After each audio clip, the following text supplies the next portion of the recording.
Welcome अमर sir YouTube channel, इस पर आप सबों का स्वागत है। प्रीवियस ईयर्स क्वेश्चंस जो मेमोरी बेस्ट है उनकी जो श्रृंखला मैंने शुरू की है उसकी अगली कड़ी में आज SBI क्लर्क मेन एग्जाम 2019 का memory best quantity 1 quantity 2 questions हैं, जिसको हम लोग मिससेलेनियस इनइक्वालिटी कहते हैं। मिससेलेनियस वर्ड प्रॉब्लम्स को इनइक्वालिटी के रूप में सॉल्व करना, उसका रिलेशन एस्टेब्लिश करना। हमेशा क्वेश्चन सॉल्व कर रहे हो कोई जरूरी नहीं है, सॉल्व करने का तरीका अलग ही होता है। मुझे पूरी उम्मीद है कि इस सेशन को आप एंजॉय करेंगे। आइए आगे बढ़ते हैं।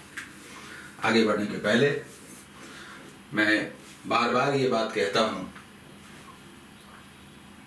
कि www.amarsir.in पर लाइव क्लासेस चलते हैं, लाइव इंटरेक्शन होता है, इंग्लिश क्लासेस फ्री होते हैं, लेकिन जो लाइव चाहते हैं उनके डिमांड पर ये है, ये एक ऑप्शन है। लेकिन यूट्यूब पर मेरे वीडियोस और लाइव क्लासेस भी जल्दी ही शुरू होंगे, वो आपको सक्सेस दिलाएंगे।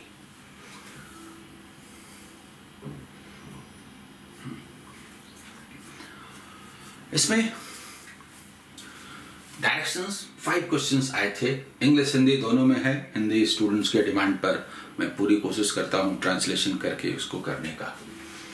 तो ये रिलेशन स्टैब्लिश कर दिया गया है पहले ही कि देखिए आंसर ए होगा if quantity 1 is less than quantity 2, B if less than equal to, C greater than और डी ग्रेटर देन और equal to, E if equal to और no relation out of these given options, that means no relation.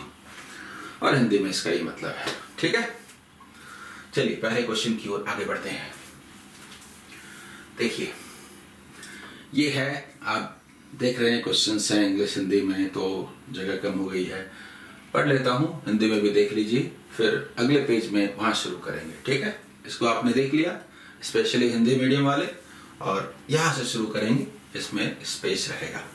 ठीक है, quantity 1, in how many ways can a committee of 4 members with at least 2 women can be formed from 8 men and 4 women? Quantity 1 permutation का सवाल है, permutation combination का सवाल है। चूंकि selection का सवाल है इसलिए कॉम्बिनेशन है। कमिटी कितने की बनानी है? 4 की बनानी है। हमेशा 4 मेंबर्स होने चाहिए। एटलीस्ट 2 women मतलब कमिटी में 2 से कम नहीं हो सकती है women, 2 women और 3 women और 4 women और माने प्लस।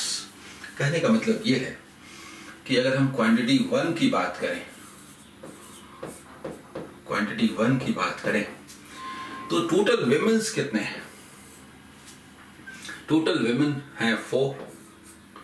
उसमें से अगर 2 विमेन लेते हैं या फिर 3 विमेन लेते हैं या फिर सभी 4 विमेन लेते हैं, ऑप्शंस बनते हैं। पर कमिटी तो 4 की बननी है। अगर 2 विमेन लेंगे तो उसमें 8 मेन में से 2 मेन भी लेना पड़ेगा। ठीक है, अगर 3 विमेन लेंगे तो उसमें से 1 मेन भी लेना होगा, और उसी तरह से अगला लिखने की जरूरत नहीं है। 0 जब होगा तो NC01 होता है, ये लिखने की जरूरत नहीं है। Either this or this ये होगा। बोलिए, क्वांटिटी 1 के लिए बात कर रहा हूं। तो अब आप क्या देख रहे हैं, सॉल्व करने में क्या करते हैं मैं बताता हूं। जैसे आप लिखते हैं 20C2, तो आप 20 into 19/2 और कैंसिल करते हैं। क्यों? पहले ही कैंसिल करके 10 into 19 क्यों ना लिखें? बोलिए। उसी तरह से कहीं लिखा रहे 17C2, तो 17 लिख के और 16 को हाफ करके 8 क्यों ना लिखें? ऐसे क्यों लिखें? ऐसे क्यों ना लिखें? क्लियर है? समझ में आ गया? तो ये काम करेंगे। देखिए,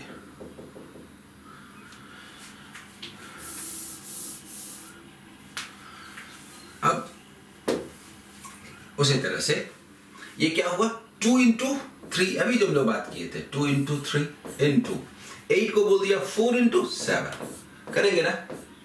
4C3 means 4C1 means 4 into 8 और +1। वैसे तो ठीक है, आप इसको सॉल्व कीजिए, लेकिन कभी कभी कभी कभी आम खाने का मन करता है। आम कौन है मालूम? आम ये है 7 6 42 8 50 टू आम 201। कभी कभी आम खाने का मन करता है 201। नहीं समझे? बताता हूं। 4 अगर हम कॉमन ले लें तो 42 प्लस 8 होगा कि नहीं? 4 इंटू 50 होगा कि नहीं? क्या 200 होगा कि नहीं? बोली होगा कि नहीं? ठीक है।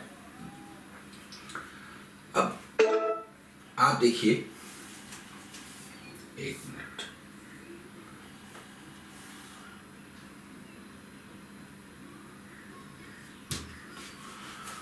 ठीक है। क्वांटिटी 1 समझ में आ गया, इसको मिटा देते हैं, ये नहीं रहेगा। ठीक है, क्वांटिटी 1 निकला 201। क्वांटिटी 2 क्या है?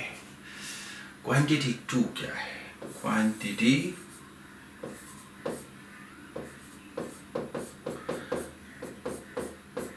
3-digit number. How many 3-digit numbers which are divisible by 3 can be formed from 0, 1, 2, 3, 4, 5, 6, 7, 8, 9 such that 3-digit number always ends with an even number?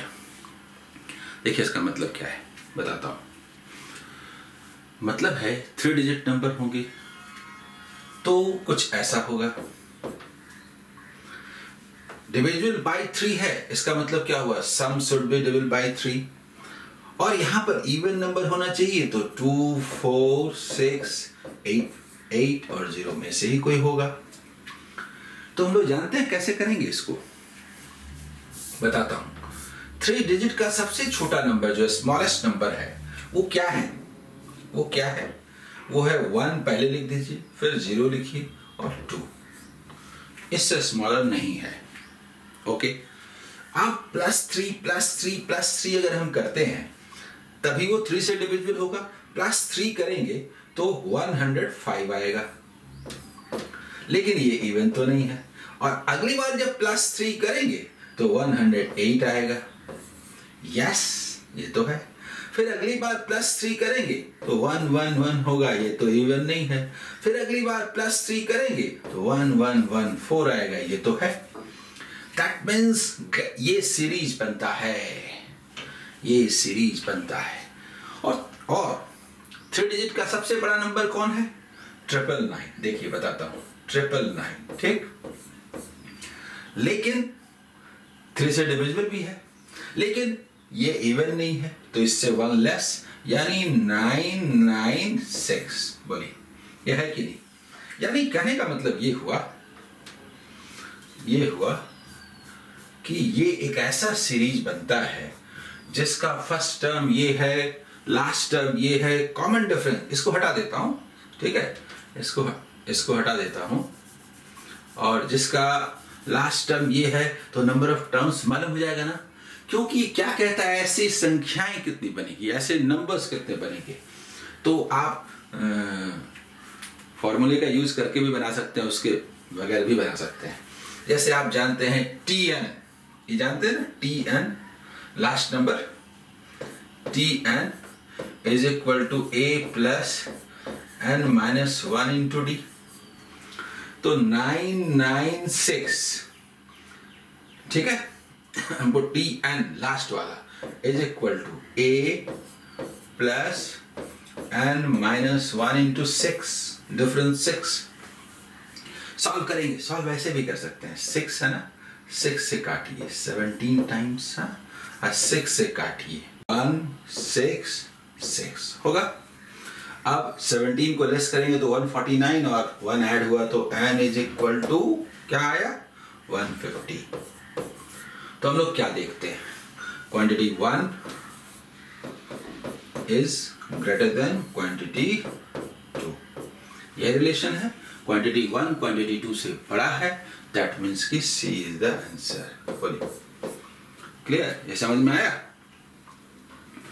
First का answer C, quantity 1 is greater than quantity 2, ठीक है। इसके बाद इसको हम लोग save भी कर लेते हैं। आप जानते हैं कि इसका जो PDF है वो आपको अमर सर कॉम्पिटिटिव एग्जाम ये टेलीग्राम ग्रुप में मिलता है। आप उसे प्रैक्टिस कर सकते हैं, सेव करके रख सकते हैं, आगे भी आपको काम आएगा। ठीक है, आगे बढ़ें। अगला जो सवाल है सेकंड, फिर ये इंग्लिश में है, हिंदी में है, इसको देख लीजिए। लेकिन फिर यहाँ तो स्पेस नहीं है सॉल्व करने का, तो अगले में मैं हिंदी हटा दूंगा। ठीक है, देख लीजिए। ठीक है, इसको पॉज करके देख लीजिएगा। और आइए देखिए, quantity 1, quantity 2। A man invested ₹5,900 for 3 years in a scheme offering interest at R% per annum, simple interest, ठीक है, simple interest, and received ₹3,186 as interest after 3 years. Okay, तो आपको प्रिंसिपल भी दिया है, टाइम भी दिया है, रेट नहीं मालूम है, इंटरेस्ट दिया हुआ है। ओके, उसी क्वेश्चन में आगे है कि if the man invested ₹7,900 at R+5%, that means कि R आप वहां से निकाल लीजिए और उसके बाद R+5 हो जाएगा, तो रेट आपको मालूम हो जाएगा, प्रिंसिपल मालूम है। At SI for 3 years, then find the interest received by the man. तो आप इंटरेस्ट निकालिए। उसके बाद क्वांटिटी 2 है, तो क्वांटिटी 1 पहले देख लेते हैं। क्वांटिटी 1 का जहां तक सवाल है, देखिए कैसे निकालेंगे। रेट किसको बोलते हैं? That interest which is on ₹100 for 1 year.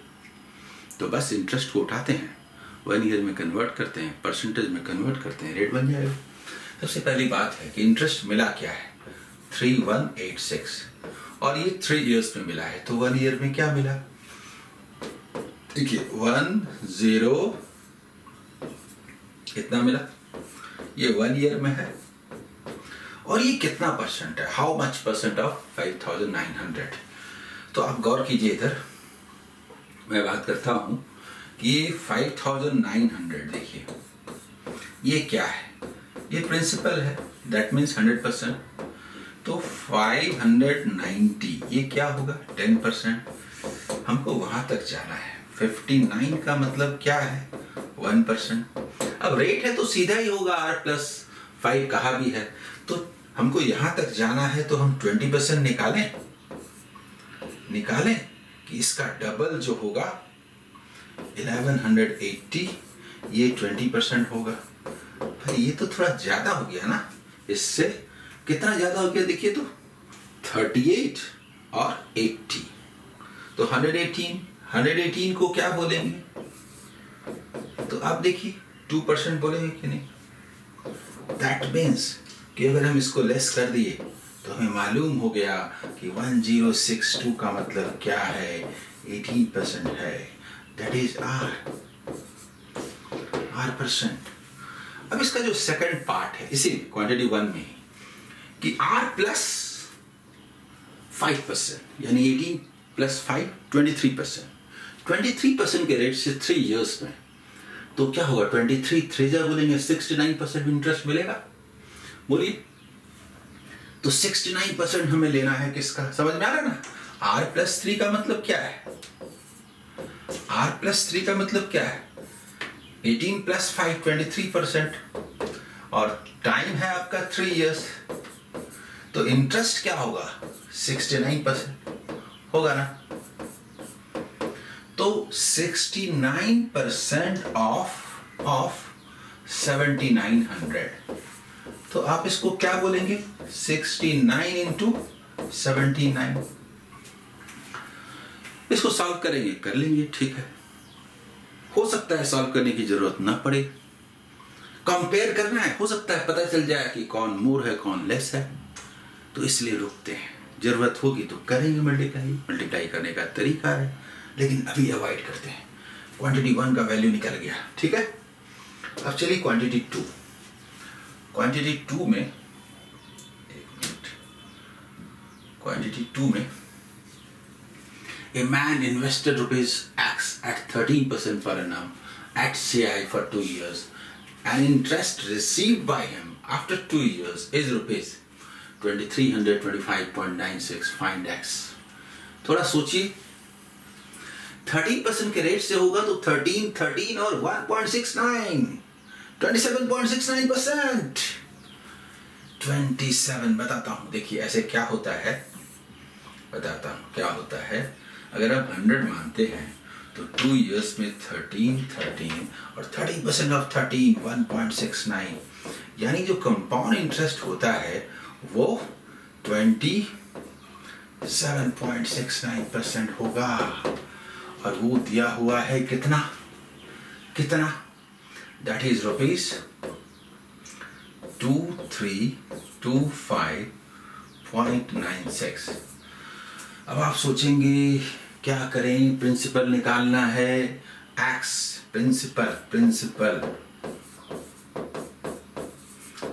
माने एक्स माने 100% is equivalent to how much, ऐसे ठीक है, सब ठीक है। आप मुझे इधर बताइए कि अगर हम इधर का टाइम्स बोलें, 28 ही मान लेते हैं, तो 28 का 3 टाइम्स इधर कितना होगा, 84, और उसके बाद 16 मतलब 3.5 टाइम्स से ज्यादा 100, तो 3.5 टाइम्स बोलेंगे। 2300 का 3 टाइम्स 6900 होता है, मतलब समझ लीजिए 8000 से ज्यादा नहीं, समझे, 3.5 गुना बोले। 23 3 बोलेंगे तो 69 और कम से कम 11-12 और बोलिए तो 8000 क्रॉस कर गया कि नहीं, बोलिए। तो ये अगर हम 3.5 टाइम्स करेंगे तो ये 8000 प्लस होगा कि नहीं, बोलिए, प्लस 8000 होगा कि नहीं। और पिछले वाले में आप चलिए, तो अगर हम इसको 70 भी मान लें, इसको हम 70 भी मान लें और इसको 80 भी मान लें, तो ये 5600 होता है, इससे तो कम ही ना होगा। जल्दी बोलिए, मुझे बताइए सॉल्व करने की क्या जरूरत है, सॉल्व करने की क्या जरूरत है। ये 5600 क्वांटिटी 1 आ रहा है आसपास, और क्वांटिटी 2 क्या आ रहा है, 8000 प्लस, तो obviously quantity 1 is less than quantity 2, बोलिए। तो quantity 1 is less than quantity 2 का मतलब A is answer, बोलिए। ठीक है, क्लियर, ये समझ में आ रहा है।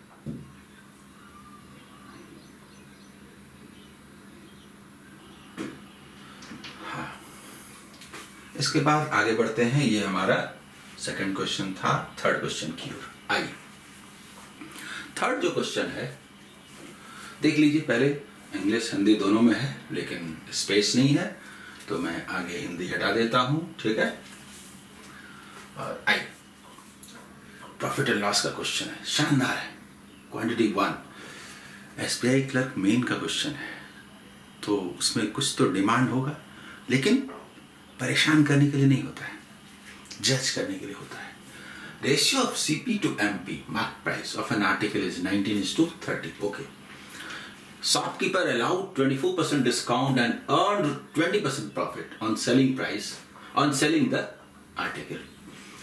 20% प्रॉफिट होता है, 24% डिस्काउंट देता है, प्रॉफिट हमेशा कॉस्ट प्राइस पर होता है, discount is always given on mark price, okay. Selling price is 912, then find difference between amount of profit earned and amount of discount allowed। कितना सुंदर क्वेश्चन है, बताता हूं। देखिए क्वांटिटी 1 के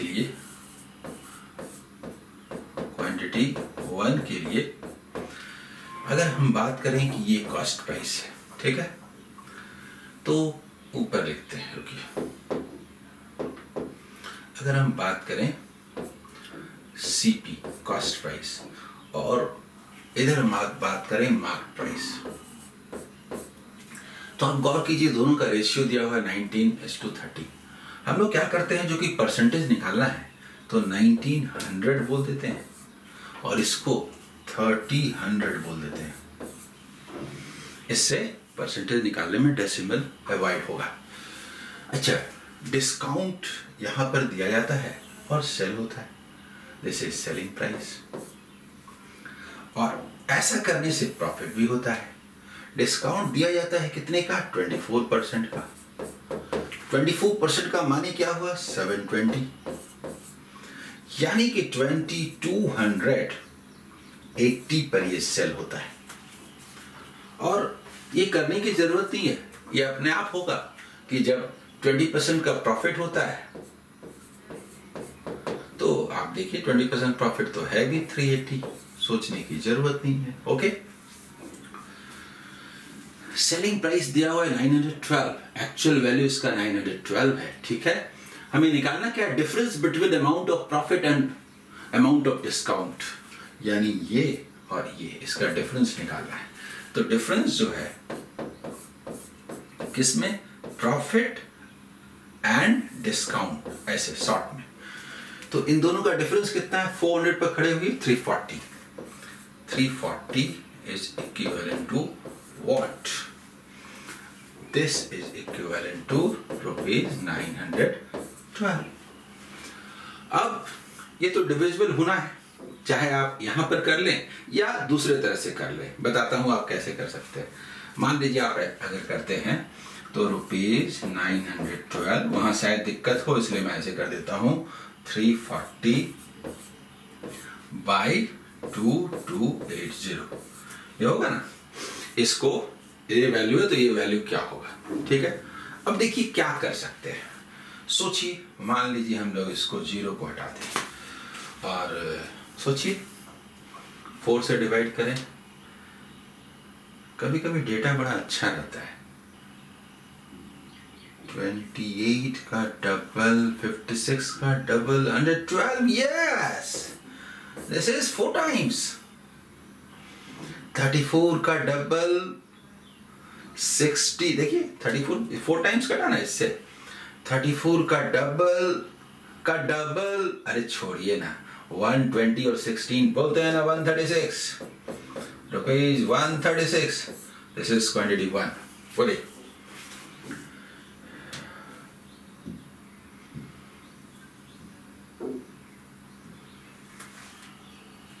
क्वांटिटी 1 मालूम हो गया, 136। आइए क्वांटिटी 2 में चलते हैं। Shopkeeper marked an article 70% above its cost price and he allowed 40% discount on it. If shopkeeper sold the article at ₹183.6, then find the sum of the amount of profit earned and amount of discount allowed. क्या शानदार question है, देखिए बताता हूं। Quantity 2, सबसे पहली बात ये है, ये कॉस्ट प्राइस है, ठीक है, और ये मार्क प्राइस है। और पहले ही कह दिया गया कि कॉस्ट प्राइस से मार्क प्राइस जो है 70% अबव है। तो हम अगर इसे 100 मान लें तो ये क्या है? 170 है, ठीक। और डिस्काउंट देते हैं 40%, तो इस पर अगर 40% का डिस्काउंट देंगे, 68 का डिस्काउंट देंगे, तो 102 पर सेल करेंगे तो प्रॉफिट तो 2 होगा ना, 2% भी होगा। डिफरेंस इट इज, हो गया क्लियर। सेलिंग प्राइस दिया हुआ है, सेलिंग प्राइस तो 102 है, that is equivalent to rupees 183.6। Then find the sum of the amount of profit, this plus discount, दोनों को जोड़िए या यहाँ घटा लीजिए, एक ही बात है। That means देखिए ये क्या हुआ? सम किसका? तभी जैसे किए थे, प्रॉफिट प्लस डिस्काउंट, यानी ये हुआ 70 माने क्या? जल्दी बोलिए, इधर से हो नहीं रहा, इधर से 2 कट रहा है, यहाँ देखेंगे सब तो है। अगर ये प्रैक्टिस पेपर का क्वेश्चन है तब तो पता नहीं क्या होगा, लेकिन अगर ये SBI क्लर्क का है, मेन एग्जाम का है, तो ऐसा कैसे हो सकता है? 17 इसका फैक्टर है, 17 इसको अवश्य काटेगा। क्या पता 102 भी काट दे, एक ट्राई करें, 102 देखते हैं। अगर हम वन टाइम बोलें तो 100 to 81 816 8 times. yes ट्राई किया, पूरी संभावना है। नहीं तो 17 तो अवश्य काटेगा। रहा सवाल 4, वो हो सकता है 6, वो नहीं भी काट सकता है, लेकिन फिर डेटा ऐसा होगा कि आप कर लेंगे। तो ये क्लियर, ठीक है। देखिए आ जाइए, तो इसका मतलब क्या हुआ, इंटू 1.8 टाइम्स 18 7 जा 126 इक्वल टू ₹126। आप क्या देख रहे हैं, पहले क्या आया था 136 इज ग्रेटर देन 126, यानी quantity 1 is greater than quantity 2। बोलिए 1 इज ग्रेटर देन 2 का मतलब है सी इज द आंसर, ठीक है।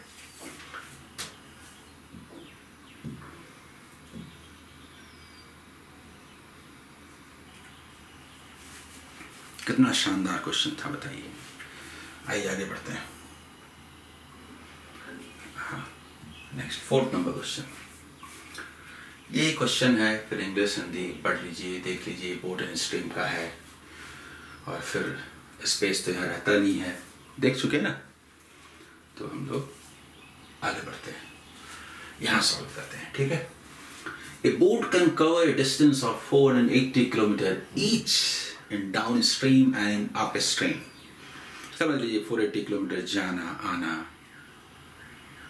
अप का स्पीड, डाउन का स्पीड, स्टिल वाटर स्पीड और डिफरेंट, और जो करंट का स्पीड है उसका सम माने x, y, अप स्ट्रीम माने difference, in 11 hours. Okay. If ratio of the speed of boat in still water to that of a stream is 11:1, then find the speed of boat in still water.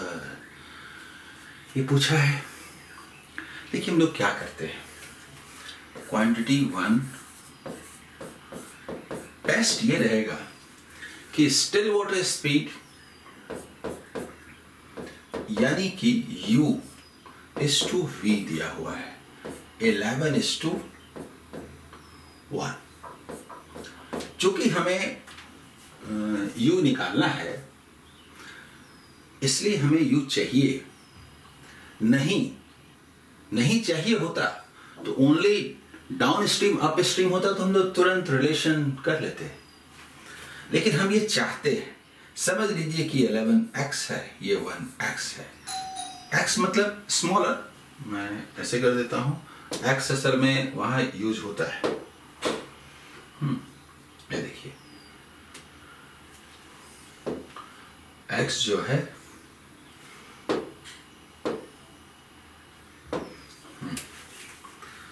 अच्छा चलिए, तो x ने रख के k रख देते हैं, ठीक है।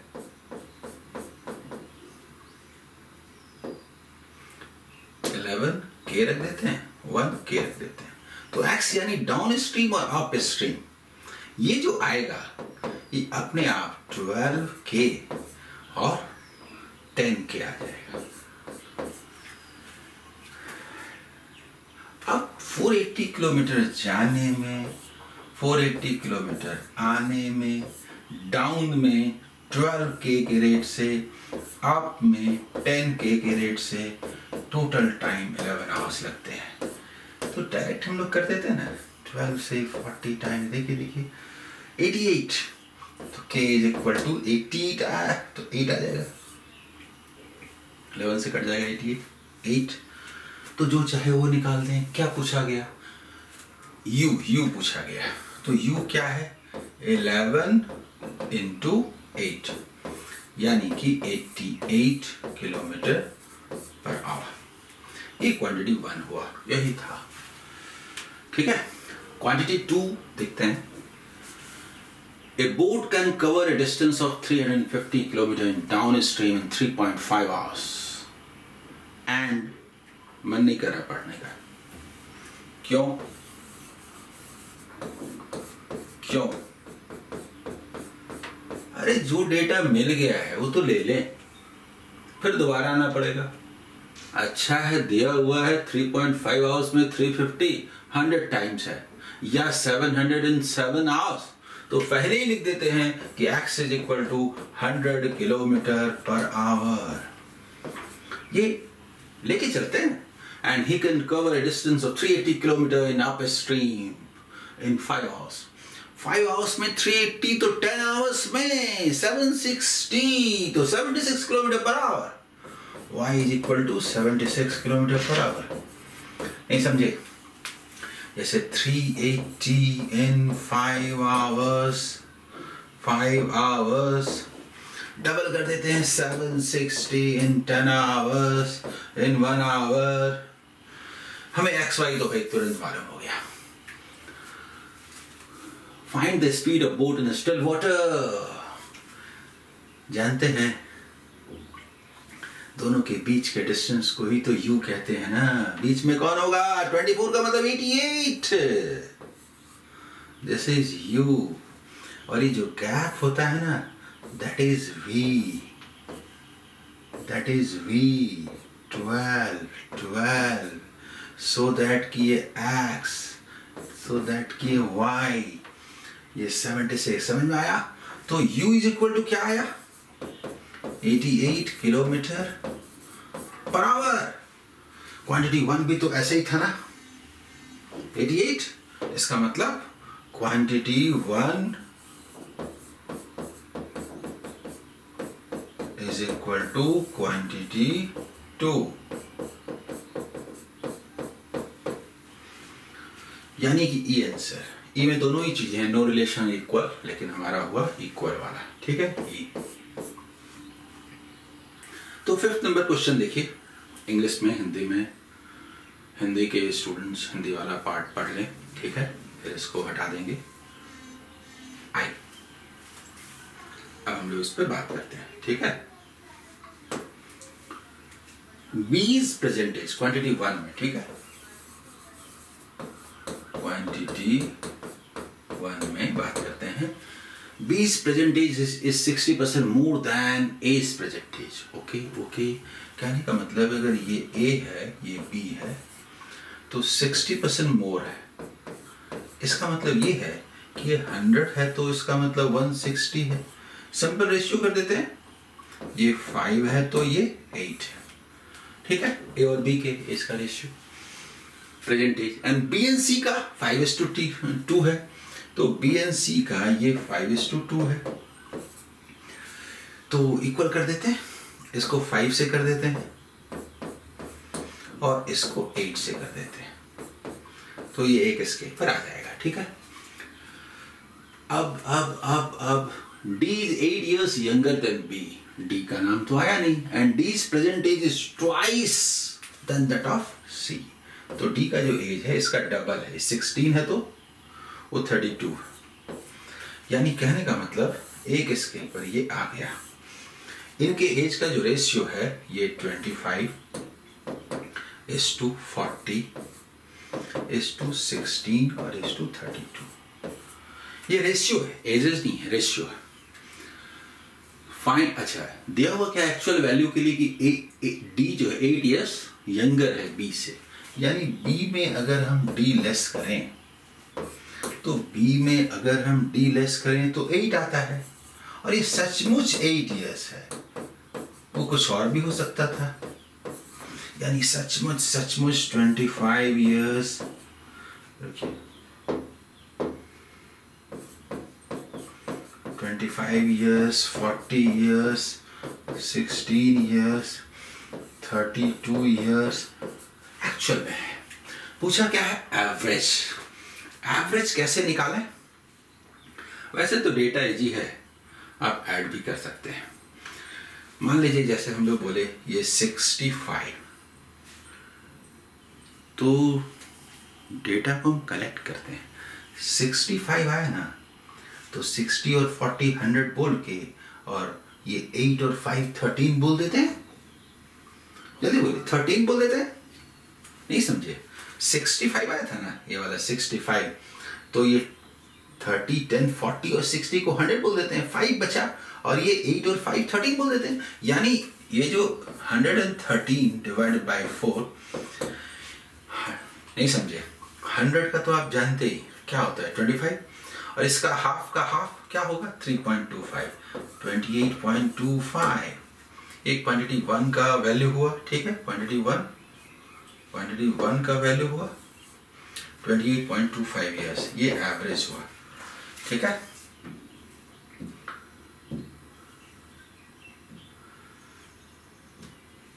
अब हम लोग क्वांटिटी 2 की ओर चलते हैं। क्वांटिटी 2 क्या है?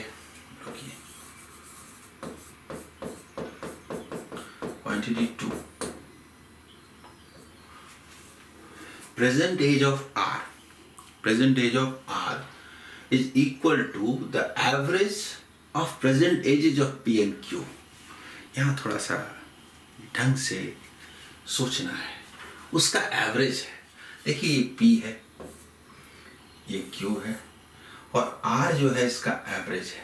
यानी x एंड y माने तो x प्लस वाई बाई 2, क्यों नहीं हम इसे 2x मान लें, 2y मान ले, ताकि इसका एवरेज x प्लस वाई हो जाए। बोले बोले ऐसा मान।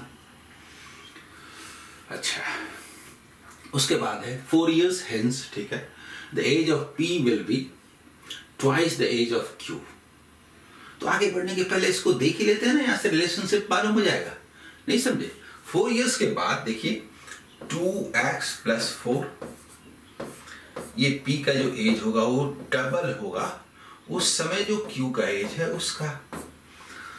आप मुझे बताइए, 2 कॉमन लेके काट भी सकते हैं, चलिए छोड़िए, 4x 4y, देखिए नहीं समझे, इसको 2 कॉमन लेके काट भी सकते हैं, x प्लस 2 लिख सकते हैं, इसको भी 2 कॉमन लेके y प्लस 2 कर सकते हैं। इसका फायदा ये होगा कि आपको ये दिखता है, तो x minus 2y is equal to 4 और 2 तो 2, ये एक आया इक्वेशन जो भी कहा गया उसके मुताबिक। तब आगे जाते हैं, if r is 15 years younger than p, r जो है p से 15 years लेस है। देखिए r जो है वो 15 years younger than p है, तो p का जो एज है उससे 15 years छोटा है। Then find the age of younger person this। अब आप मुझे बताइए कि R का जो एज होगा, R P से यंगर है, यहां से वैल्यू निकल गया कि नहीं, P माइनस R, तो इसको माइनस करेंगे तो X माइनस Y होगा कि नहीं, मतलब ऐसे 2x minus x plus y is equal to 15, ऐसे ये रिलेशनशिप दिया हुआ है। चलिए यहां नहीं लिखते, अलग लिख लेते हैं, ठीक है।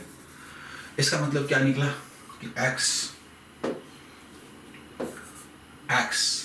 Minus y is equal to 15, ये, और यहां क्या आया था, x minus 2y is equal to 2।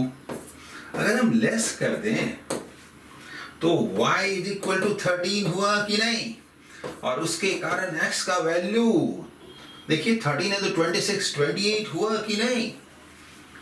क्या ना निकाल लें, सब निकालना है, क्योंकि पूछा गया है कि find the age of younger person.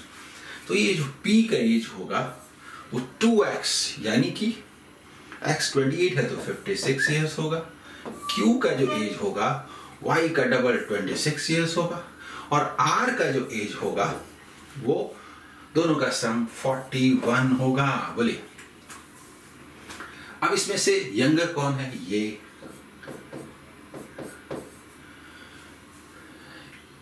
Younger person पूछा है, यानी Q is equal to 26 years, ये यंगर है। तो पिछले वाले पे देखिए क्या था, 28.5 था और यहाँ पर 26 है, तो quantity 1 is greater than quantity 2, है ना। तो 1 is greater than 2 का मतलब C आंसर। इसको देखिए ये होगा कि नहीं।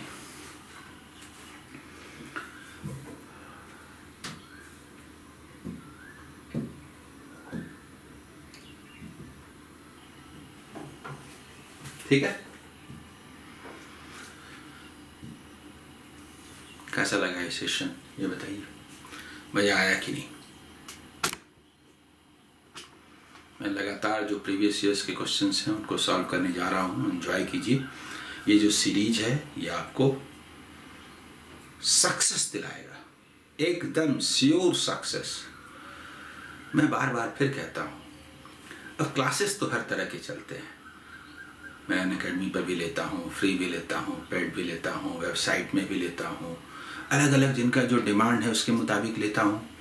लेकिन यूट्यूब पर जिनके पास पैसा नहीं है वो कोई कोर्स नहीं ले सकते, वो यूट्यूब उनका सहारा है। और यूट्यूब पर मुझे फॉलो करके उनको ज़रूर सक्सेस मिलेगा। वो कोई पेड कोर्स न ले, कोई फ़र्क नहीं पड़ता, आसानी से पास कर सकते हैं। All the best.